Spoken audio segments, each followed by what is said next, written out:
Hi there, welcome to Draw With Me. I'm Danny Gregory, and it's Thursday. It's time to do some drawing.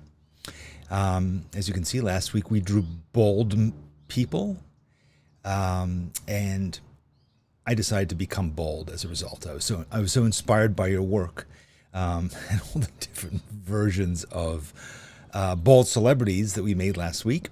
And, I said, to heck with it. I'm going to go bold. I hope that you will do the same. As you can see, today, change of location. Out of the house, out in the garden. And this is not a virtual background. I would get up and walk back there, but I'm not wearing trousers. But yes, and you'll hear incessant birds. I'm not sure what we're going to do about this. We're going to have to get rid of these, have a guy come in and deal with this bird infestation that seems to be all around us. But it's just very nice to be outside again. As you may or may not know, in Arizona, our weather system is such that we flip the year around. So while other people are out enjoying themselves in the summer, we are hunkered down in our air-conditioned hovels. And then when fall comes, it's spring. And soon we will have summer, even though it's winter, but we can be outside.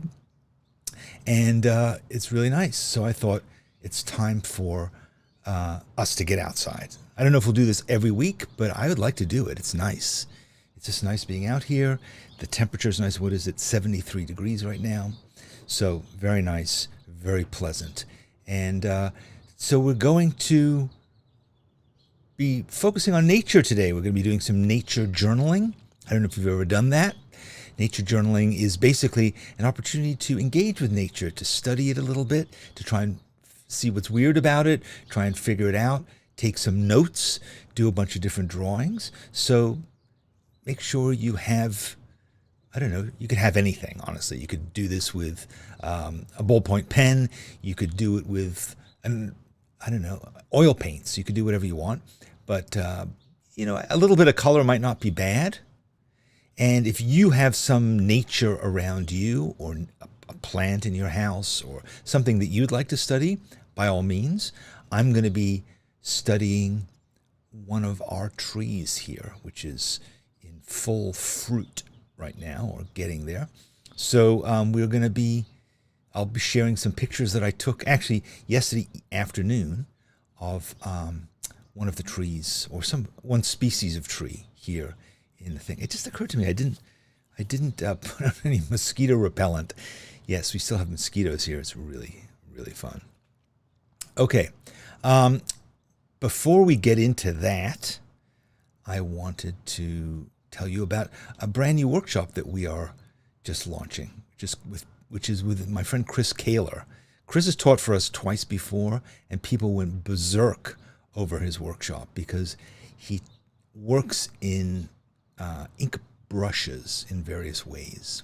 If you've never drawn with a brush, it's phenomenal. I love doing it. I do it a lot. But he is a master, an insane master of it. And he's doing, in this workshop, it's going to be about combining ink drawing with wash. So yes, hi. Oh, yes, I'll be spraying myself while you watch this. Hey, this is Chris Kaler. I have an awesome new workshop coming up, and I hope you'll join me. One of my favorite tools is pen and ink combined with ink wash. It has allowed me to create work for everyone from New York Times to Marvel Studios. And I want to show you these techniques. We're going to create two beautiful finished illustrations that are detailed and vibrant using a full tonal range. One in grayscale and the other full color. You're going to come away with tips, tricks, and rich illustrations inspired to create work using these techniques. Whether you're picking up a pen for the very first time or whether you're a working professional, I think you're going to fall in love with this. Join me for this workshop. We're going to have a great time.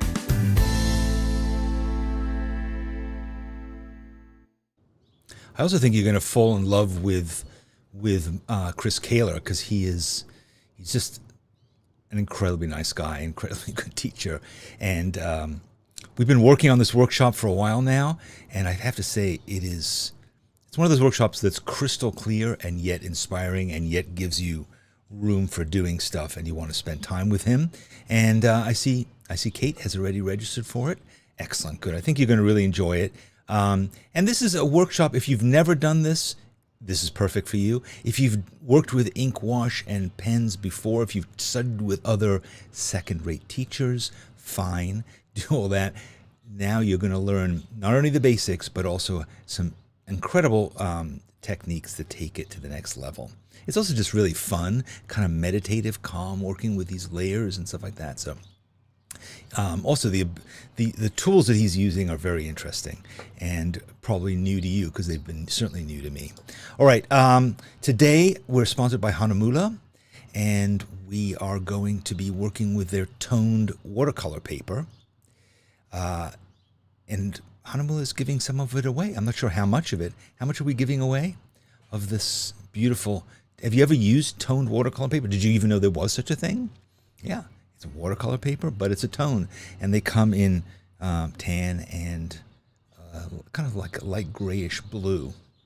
So yeah, 5 of them. Wow. Okay, we're giving away 5 of these pads. So you want to get in on this? So write to us, info@sketchbookschool.com. Send us your American U.S. mailing address, and we will be picking a bunch of folks, 5 folks, to get them. Toned watercolor paper. Natalie's mind was just blown. Yes. Earl Grey. It comes in gray. You'll be glad to know. Yes, it is beautiful. Valentina has used it. And as JJ says, we're giving away 5 of them. So write to us. Tell us, hey, I'm interested in this. I want to know about it. The more enthusiastic or intriguing your request, the more likely we are to indulge it. Even though it's random, mysteriously, the people who want it the most tend to win. Such is the way of the world. What else do we have? We also have our friends at Winsor Newton have graciously given us a set of these Pro Marker Watercolors. Perfect accompaniment to toned watercolor paper. They are markers, but they are watercolors. I use them all the time. They're beautiful, and they don't, best of all, unlike so many other kinds of markers, they don't bleed through the page because they're watercolor, and they're beautiful to work with, and you can activate them. Again, we're giving away a set of those. Please write to us and tell us that you're interested, because we would love to give them to you. All right, let me caffeinate and get ready for this. Are you ready? Have you gotten your... It doesn't have to be toned paper. It doesn't. I mean, here's what I like about this. This toned paper it's somehow evocative of, I don't know, Leonardo da Vinci's sketchbooks. We'll see how that comparison holds up after you see me draw. But I like tan brown paper with lettering and little kind of doodly drawings. This is something about it that's kind of, I don't know, makes me feel like a naturalist, or like I'm doing something interesting. All right, Daisy's ready to roll. That's excellent. Fran is ready. At first I thought you'd popped out for a smoke, and I was like, that's interesting. But yes, into the smoke, the fog, the freezing cold. Peggy, I'm sorry we can't give you. These were sponsored by Hahnemühle USA. How would it look if we were supporting people who don't live in America? It just wouldn't be right somehow already. But Earl Grey's ready, Beverly's ready, and Valentina's gone off to get some special paper. So let's get into this. Okay. So here's my paper, and here is so this is a picture in our garden of our pomegranate trees. We have 3 of them, and we have a few others. I took some pictures of the others. So I took these pictures yesterday afternoon because sometimes the morning light can be super harsh, and I knew I wouldn't be able to quite get them and do all the camera stuff. So I took these pictures, and we're going to do a series of different drawings. So this is kind of more of like just an overall sketch of like what does the tree generally look like. It is a little high contrast. So I also have another picture of the tree from another angle. So we could do that. Let's do a couple of little drawings. That's another one. So this is from the other angle. You can see there are three, and then each tree is made up of lots of little individual treelets. So I think I'm going to just kind of think about that, and maybe just do a little drawing over here of these things. I kind of like the shaggy hair that they have. It's kind of wild hair. So I want to make sure I capture that thing, and just also capture the fact that they are sort of multiple trees. When you get up close to them, you see they're like lots of little trees that make up this one tree, and all these trees kind of blend into each other. You can also see that they are full of fruit right now. Pomegranates are in season right now, or close to season.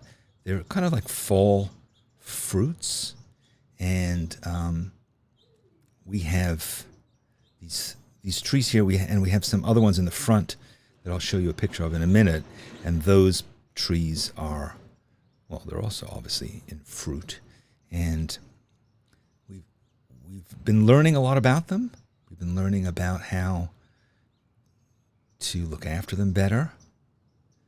And because at first, when we first saw them, we thought, oh no, like what is this even? Pomegranates on a tree? It just seems so exotic and strange, So, I'm drawing with a pencil, by the way. It's a caramel pencil. Caramel. It's not made of caramel. It's made of wood, but it is caramel colored. Caramel. You make candy apples with caramel. Caramel apples, maybe pomegranates? No, sounds kind of disgusting, actually.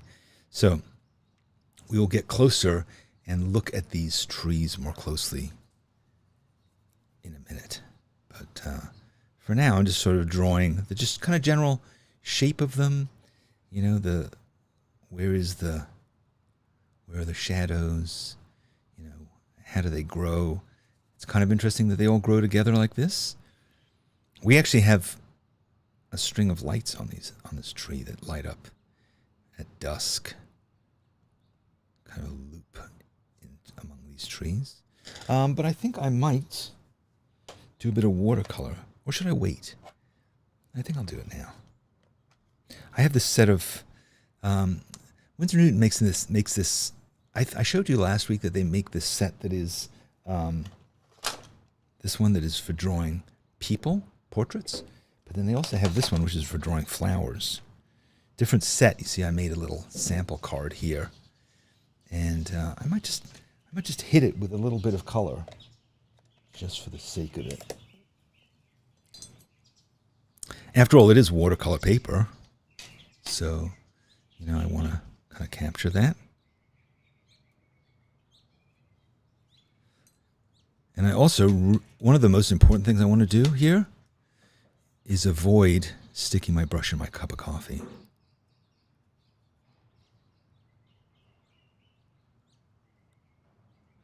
Sure, you've done it. You might be doing it right now.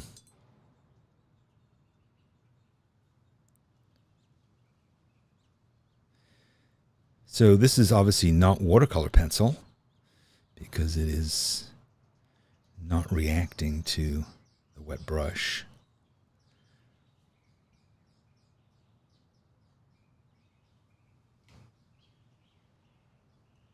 It's kind of cool to have a watercolor set that is custom made, not custom made, but purposeful made. I mean, you can do this yourself, of course. You can get a watercolor set, and then you can decide what specific colors you want. Like if you're going out to do urban sketching, let's say. The thing this doesn't have is a bit of Payne's gray. So I'm going to get that from my other set.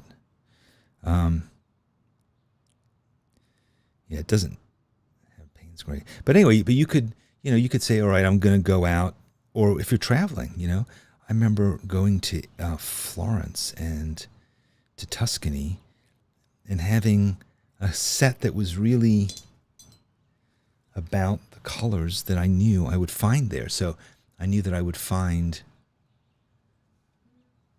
the kind of a lot of these sort of cypress trees, you know, dark greens, and I knew that I would find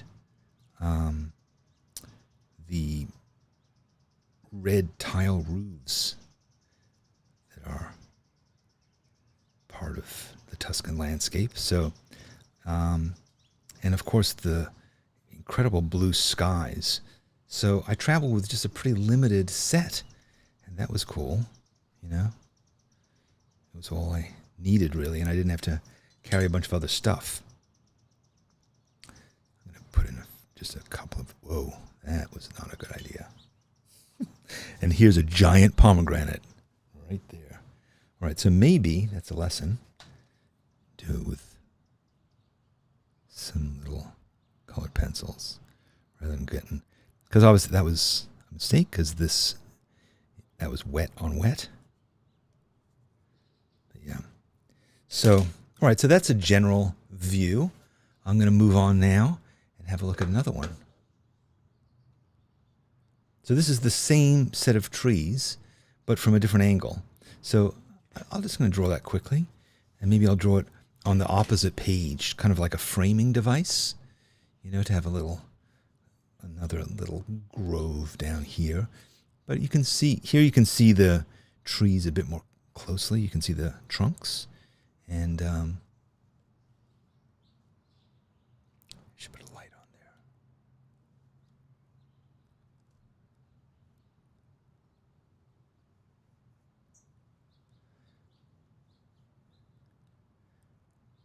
Yeah, here you're starting to see the fruits more closely. So these pomegranates, when we first came to our house, nobody had really tended to them for a long time. And they were pretty wild, and they were just, the trees were kind of filled with dead fruits from the previous year. Because that's what happens is, if they don't fall off the tree, they just kind of hang up there in the tree and they turn black, really unattractive. So,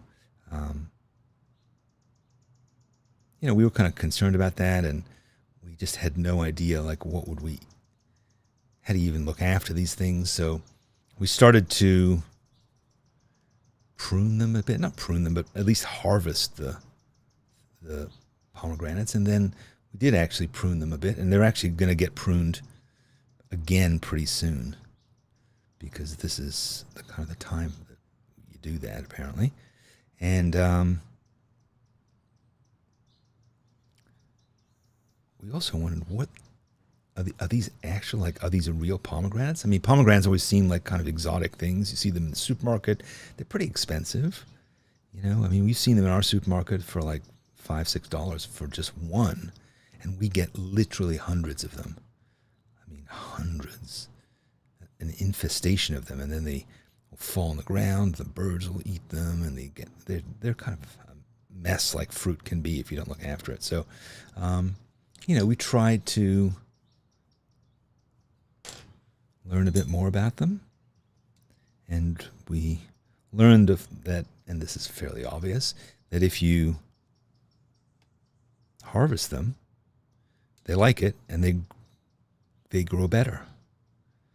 Because the first year when we picked them, there was, I don't know, we opened up these pomegranates, and they were kind of white inside, and they were not very tasty and just not nice. So the second year, which was last year, we had looked after them a bit, and we had harvested them, and they kind of had a sense that, oh, okay, actually somebody wants these fruits besides the birds, so maybe I'll try and do a better job at it. And so it was better, and the fruits were better. And then this year, we think they're going to be better still. So there's, you know, pomegranates are like art supplies. Use them or lose them. So that is the lesson here.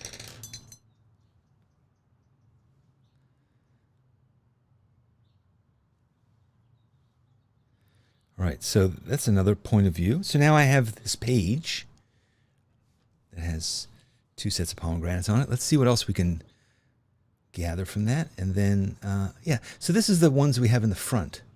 You can see they're a little bit more anemic. We haven't really done as much with them, and they're kind of growing up against this wall. But I don't know if I can what to do with them.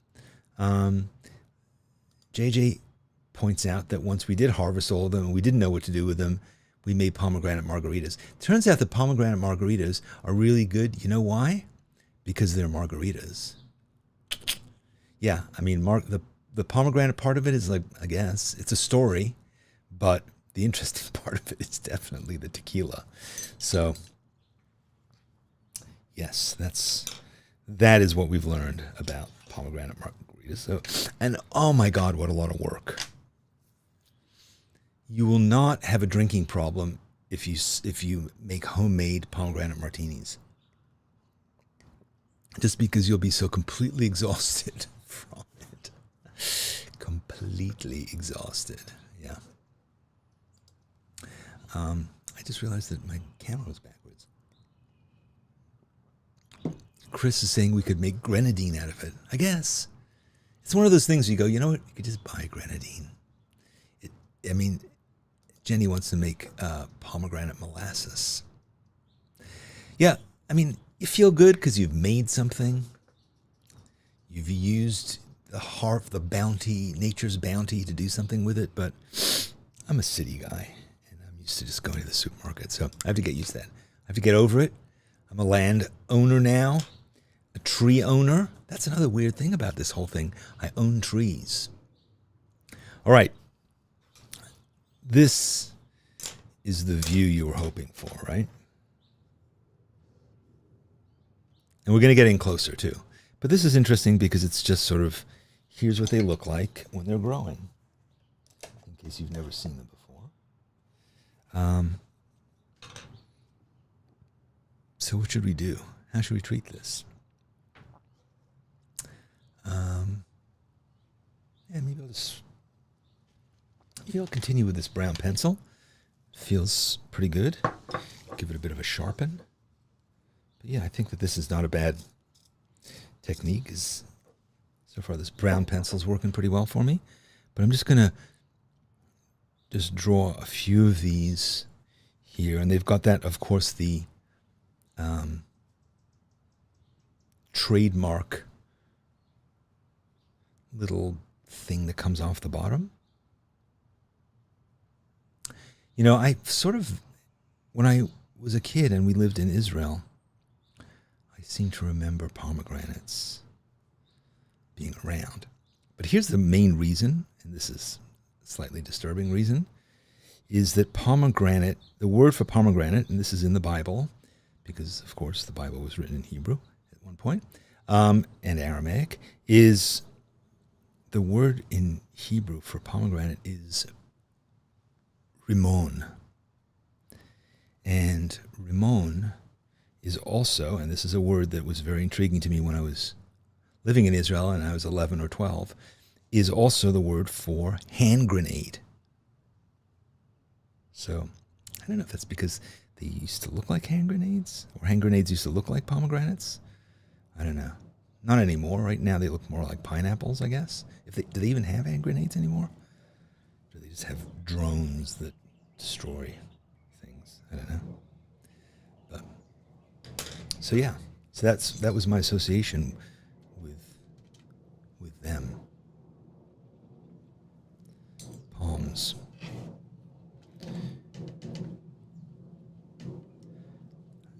I do remember pomegranates becoming quite a thing a few years back because they were sort of apparently good for you. And they would sell these little bottles of surprisingly expensive bottles of pomegranate juice that maybe even come from Israel. Is that possible?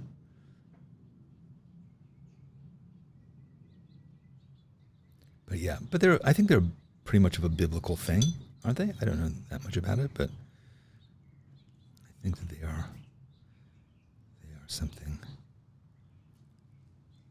So yeah, so this is an opportunity to kind of just explore how they grow, how they're growing. What are the leaves like? You know, just seeing like, okay, this is what's a bit different about them. And that's sort of what you want to do in a nature journal, is you want to explore and learn as much as you can about these things from different vantage points, just observing them without necessarily knowing that much about them. But just saying, okay, well, let me just look at this thing and see what I can learn about it by just drawing it. Because here's the thing about drawing, and I hope you know this already, but I'm going to say it anyway. Drawing is about seeing. And when you see things more clearly, you also figure stuff out about it. So now we know how pomegranates grow, and that may not be something that you knew until we did this. So, but it's only by really looking like, well, how are they attached to the tree, and what size are their leaves, and how many are there on a branch, right? Do they grow like berries? They're sort of like apples a little bit, but they're less dense. And you can see that the tree probably put in a fair amount of work to make this thing. They're fairly big. They've got a lot of seeds in them. And that's obviously what their purpose is to pack themselves with seeds and then distribute those seeds when birds and the like come along and eat them. All right, so that's a bit closer up. Pretty good.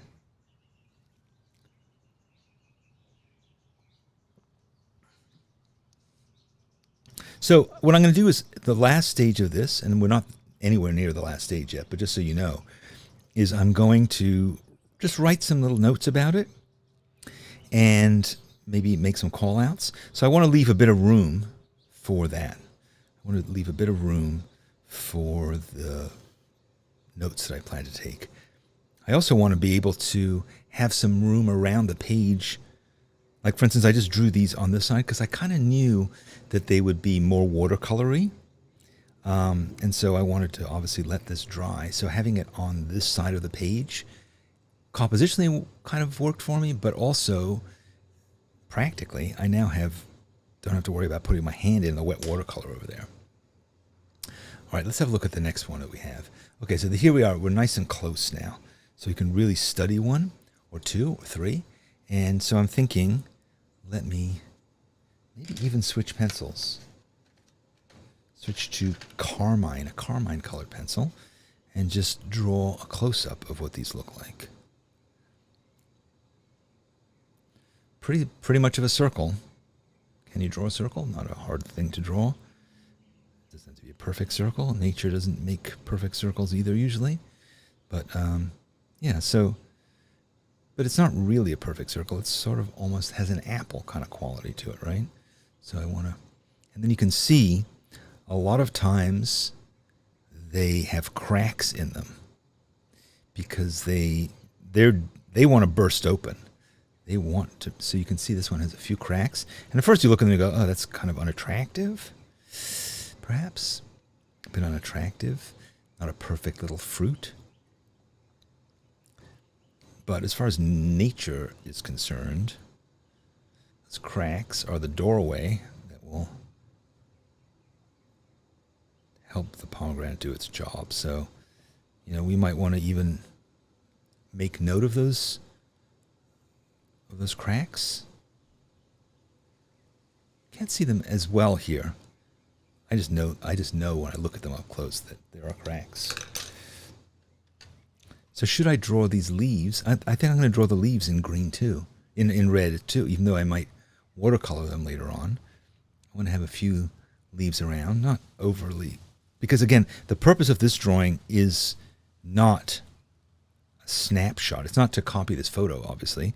It is simply to show these things close up. So I want to show a few leaves, but I don't want to necessarily get crazy with the leaves because I've already done a kind of a medium shot, as it were, medium close-up where I showed you the leaves. So you know that they're leaves.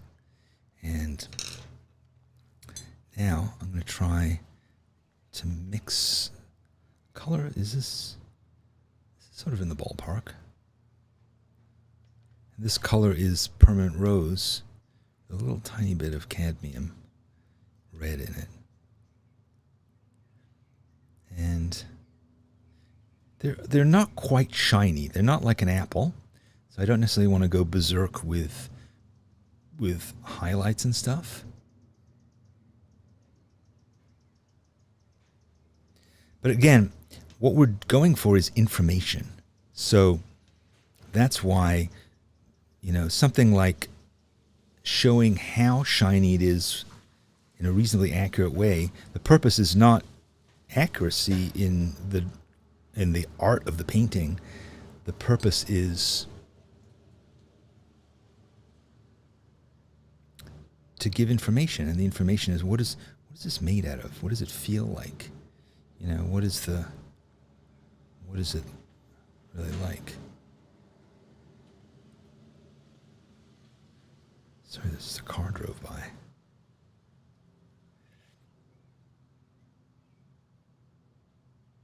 And there's a little bit of yellow down here. Just a little bit. Kind of the fuse end of this thing. But maybe I'll put a little bit of yellow in this one. This one seems a little yellowish. This other one is more of a cool color. And then I'm going to put in just a bit of green for those leaves. Oops, my camera's having a problem here. There we go.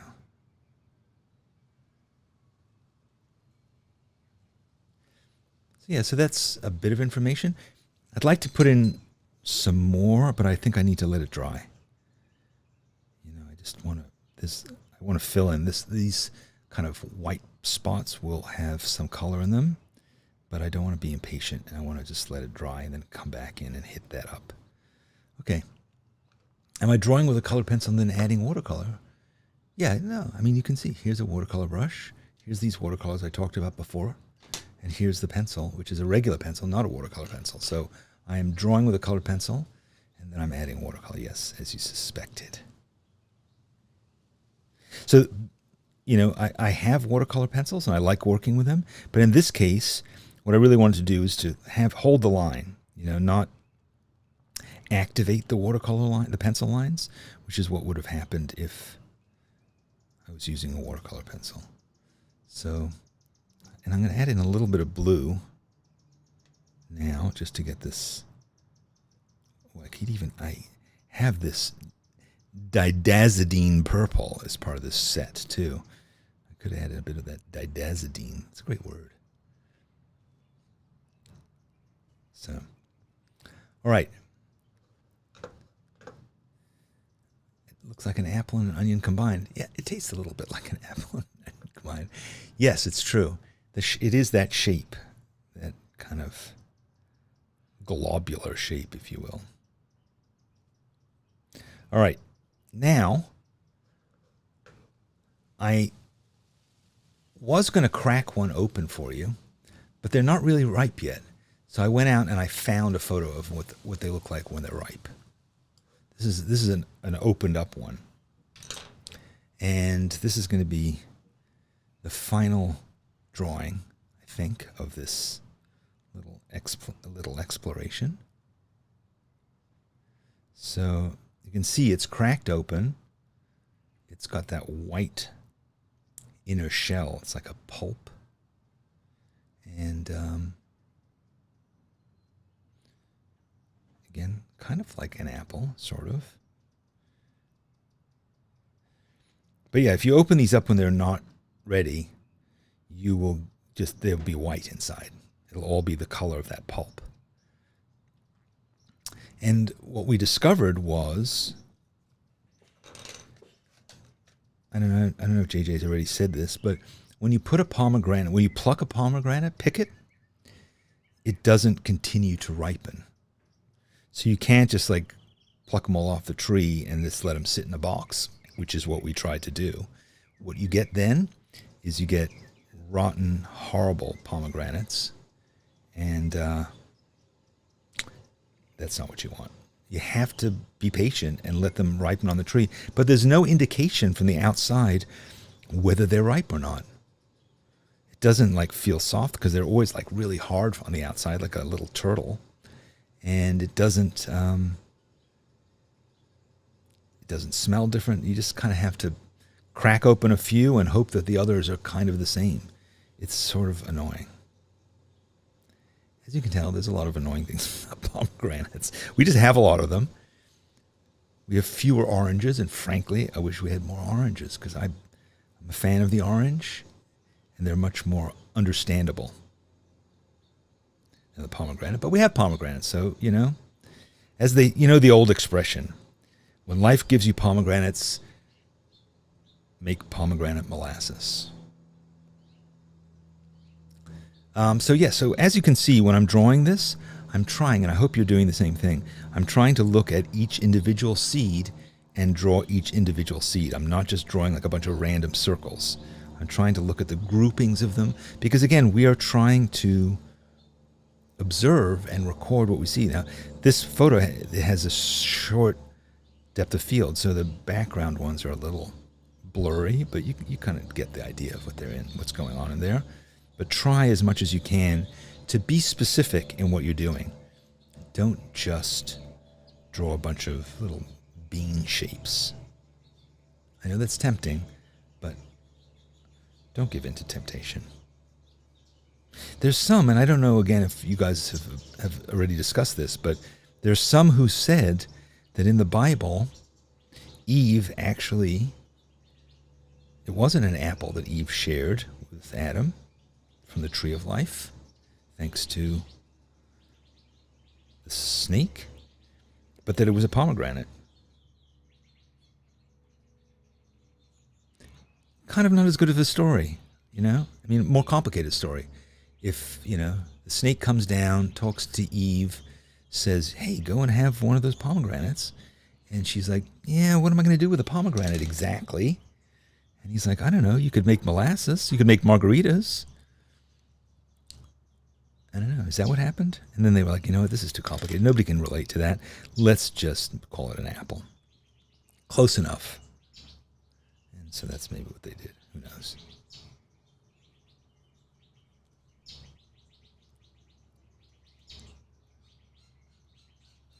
Do we want watercolor here? Maybe, because I think what I want to use the watercolor for is to kind of tell you a bit about what these seeds are like. Because again, when you think about doing this, think, okay, what if I was making this drawing in order to tell somebody who knew nothing about pomegranates what I've learned about them? And so one of the things you would want to tell them is, obviously there's a lot of seeds inside, but also what are these seeds like? You can see that they're reflective. So are they juicy? They're not really juicy pomegranate seeds. They're kind of sort of crunchy. Again, they're, I don't know.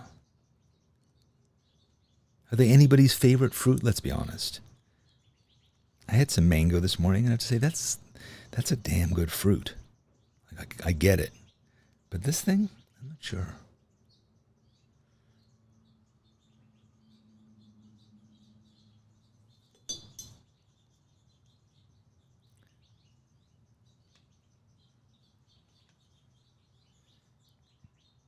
But these are all things that we can put in our notes.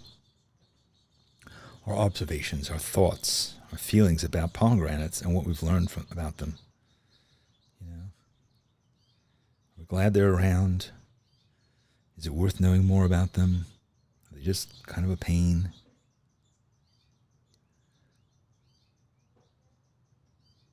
If in fact that's what Eve ate, was it really worth it?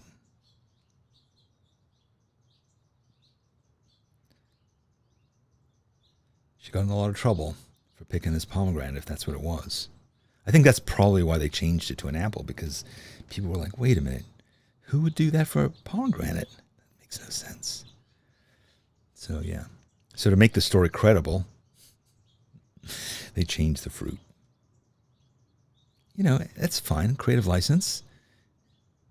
It's okay to do that. A little bit of editorial bias. For the sake of clarifying, why not? There's a little tiny bit of yellow in here. You can see that.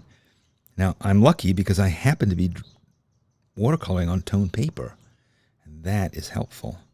Because what I could do, maybe I should do, is I could go in, let me do that, with some white. I actually have a bit of Chinese white in here, but see, I could go in with some gouache, and I could register the fact that some of this is kind of whitish, and I could make that part of my exploration, and that's not a bad idea. So yeah, so the tone paper allows me to use white and for you to actually see it in kind of a cool way. So now I can go back and have a look at this. Do a bit of something there. Again, I think I need to let this dry a bit, have a sip of coffee.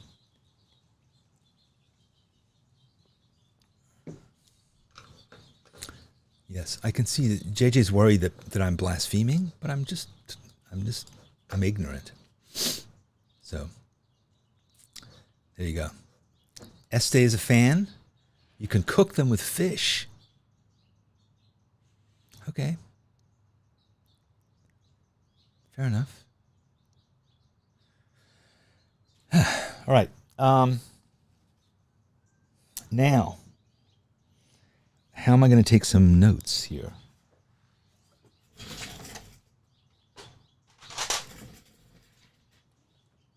I'm going to take some notes with some nut brown ink. I do have a brown marker, but I do have a dip pen. I do have some nibs. I do have a nice fresh nib here. So, let's see, put in the nib and get out the ink. Raise up the camera, swivel it, and here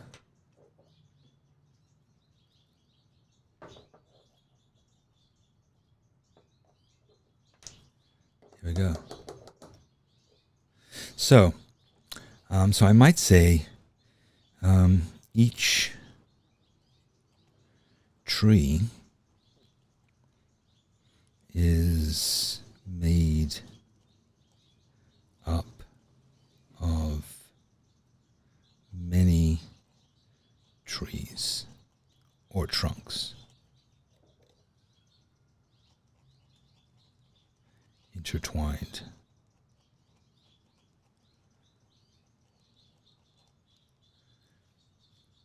And then what else? I could say kind of wild growth up top. Not sure what that indicates, but yeah, they're kind of loose trees. They're not super densely packed. And then I could say, I could say many. I could say, what can I say about the leaves? Or let me see. What can I say about the leaves? The leaves are flat, smooth,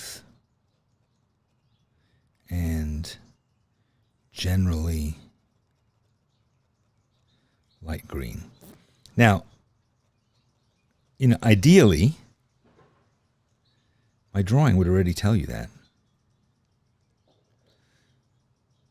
I would say surprising number of large fruits, right? Surprising number of large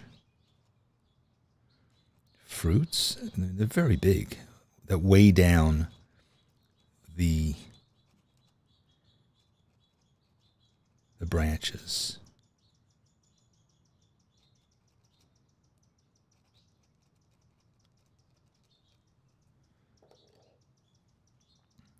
I'll come back to that. So this is from the other side. What can I observe here? I could say cluster of trees Cluster grows together.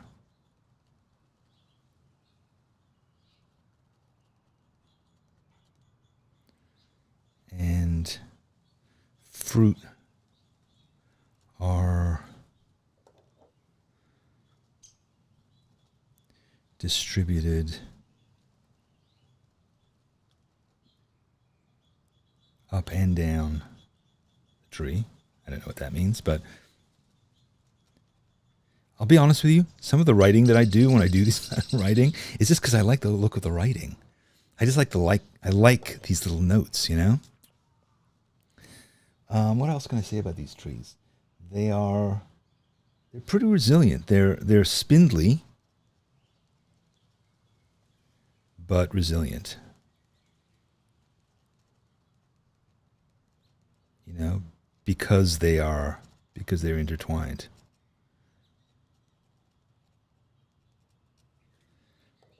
You know, so they can, I mean, these are also growing, this is the desert. So that's probably something. But I'm not sure what to say about that, or or how to even prove that that's the case. That there's something special about that. So I'd say zillions of seeds.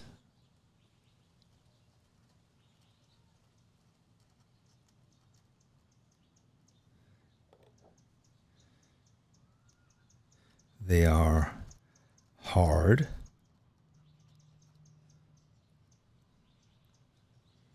But also have some tasty bits. They're not seeds, they're arils.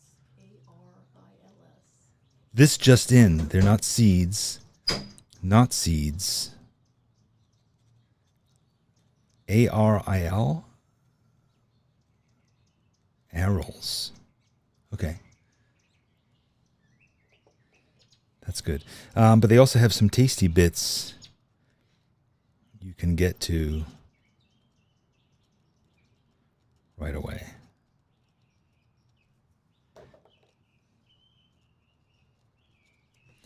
And what else can we say?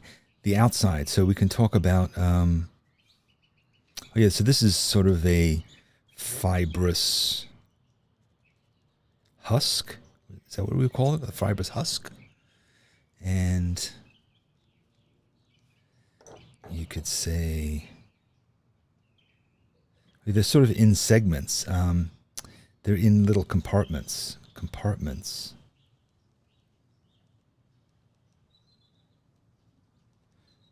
For arils.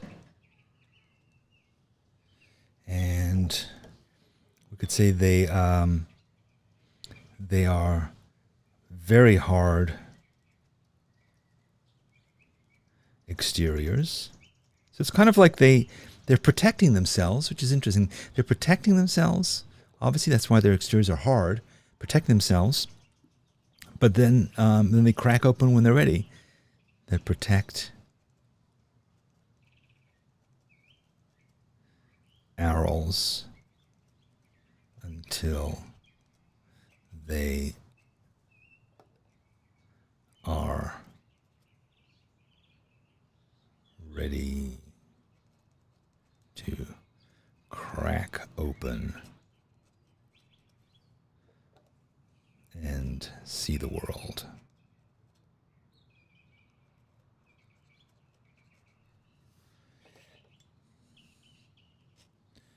Shiny-ish.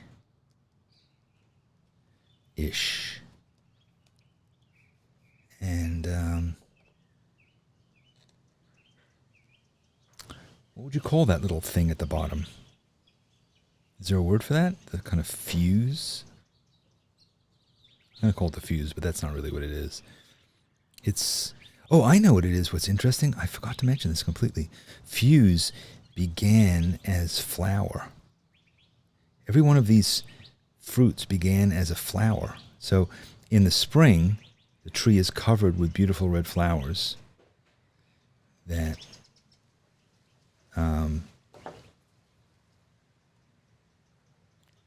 grew into a fruit. Not very articulate, but yeah.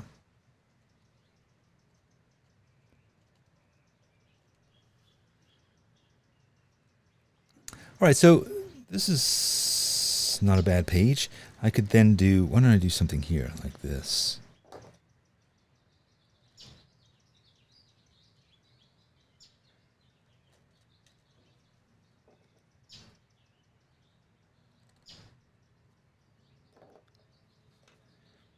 Let's just write kind of a little headline for this.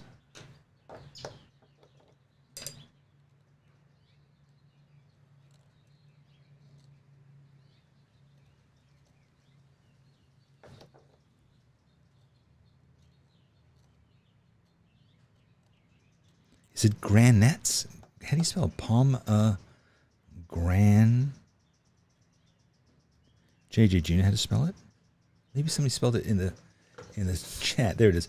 Pomegranate. Granat. Gran.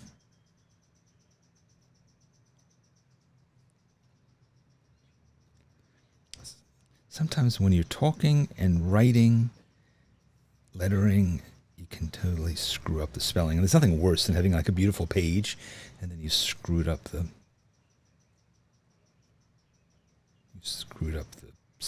you misspelled a word. God, I hate that. All right, that's not bad. So there we go. We have the pomegranate. An exploration. Could put something in here, looking a little bare. And I'm going to go back in and kind of work on this because I don't like these white bits or tan bits, whatever.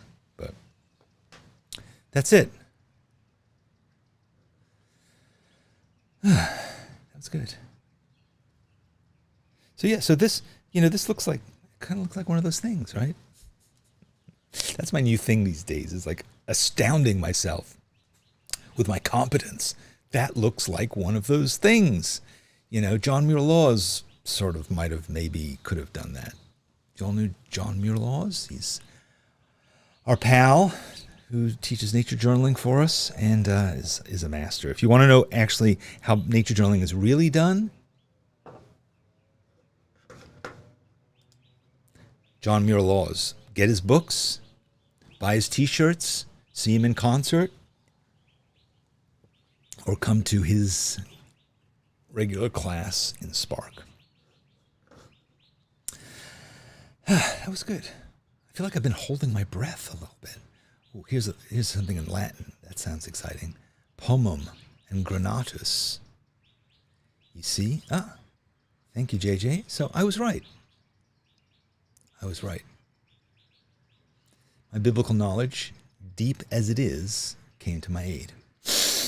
Okay. Speaking of being canceled, next week we are being canceled. Not completely, just for 1 week. You want to tell folks we're off next week in Cortez? As JJ just said, we're off next week. My wife is really smart, but I'm just that much smarter. Yes, we are going to be gone in Cortez, Colorado. Sounds like a western town? You got that right. Yippee-ki-yay. We're going to be in the mountains. I have only ever been to Colorado once before. It's the adjoining state. Haven't been there since the 90s, probably. I hear it's still pretty good. So we're going to be going there. We're going to go to...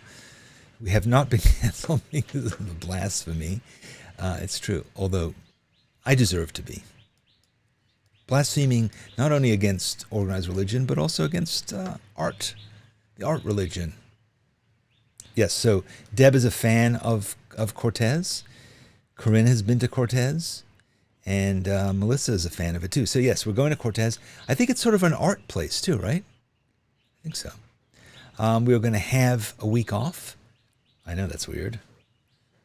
We'll probably come back after. It's not even a week. It's a weekend. It's a weekend. It's near Durango. Yes, Durango. So yeah, that's going to be cool. So we're going to be gone. So we won't be here next week. Feel free to draw without me. And JJ, you probably need to come back on camera next time. We'll do that next time. If you want to see JJ, she is still beautiful. And Corinne's son lives in Durango. Well, excellent. We probably won't see him, but maybe we will. Maybe he'll be in one of the many bars that we're probably going to be going to. So yes, so we won't be here next week, but you can watch another episode. I mean, there are several. I think we've now made 280,000 episodes of Draw With Me, so feel free to watch an old one. And Jane lives in Colorado too. Well, Jane, if you're in Cortez, let's do it. Come on down. Yes, Melissa will watch a recording, so do it. Watch a recording. Meanwhile, sign up for pen and ink wash. You can do it by going to sketch.tiny.us/wash. That's the shortened version, or you can just go to sketchbookschool.com. November 12th. It's coming up, folks. Halloween's almost here. Can you believe it? October is just like, boom, gone. Gone. Almost. Diane wants to know, is there a way to know ahead of time what that week's drawing will be so you can have your supply? I would just say, have your supplies ready. Just have some pens, have some colored pencils, have some watercolors. You don't even need to have all that. You can just have a pen and some paper. So I kind of generally make it up like 5 minutes beforehand. No, I don't, but it doesn't really matter. You can draw with whatever you want to. If you want to draw with what I'm drawing, those are the bits, the things that I use. So if you're new to this and it's confusing as hell, I understand. It's kind of designed to be that. But it's really, I want you to draw however you want to draw. And you don't even need to draw what I'm drawing. If you say, you know what, I can't imagine anything dumber than pomegranates. I really just want to draw manga guys. Draw manga guys. I just want you to draw. And chat. Okay, so yeah, info@sketchbookschool.com if you'd like to get some toned paper from Hahnemühle. If you'd like to get those watercolor markers from Winsor Newton. If you just want to say hi and that you love me and JJ and Twiglet, write to us there. Send us your U.S. mailing address if you want the supplies. Hashtag SBS Draw With Me. Show me your nature journals. Share them with me, please. I would love to see them, learn from them, be inspired by them. Just post them, and even if they suck, I don't care, because honestly mine generally do too. But put it on social media. Put it on Instagram. Put it on Facebook. Put it on TikTok. No, probably not. But yeah, put it somewhere and put a hashtag SBS Draw With Me. Art for All podcast. Man, it is humming along. Seth Apter was on this week. We were talking about anxiety and art. Seth is an incredible mixed media artist, but he's also a psychologist, trained psychologist, and we talk a lot about art and psychology. Danny'sEssays.com, new one coming out tomorrow. They're free. You get a free book if you sign up. Okay? It's free. Sign up for it, and I'll send you an essay tomorrow, and it will be good. I have a really good one this week. Yes, I have a really good one this week. You're going to like it. And then finally, subscribe to this channel. Why not?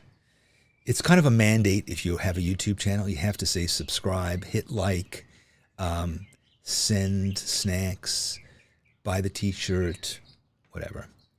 Do any or all of those things. And I will see you again in 2 weeks. Don't come next week. Don't come hanging around on the doorstep waiting to come in. Won't be here. We'll be in Cortez mining for gold or whatever it is we do over there. Doing shots of whiskey, getting gold teeth. What else do we do out there? Wrangling, roping. I don't know. We'll find out. Oh, this week on the podcast? No, that was last week. We don't need that.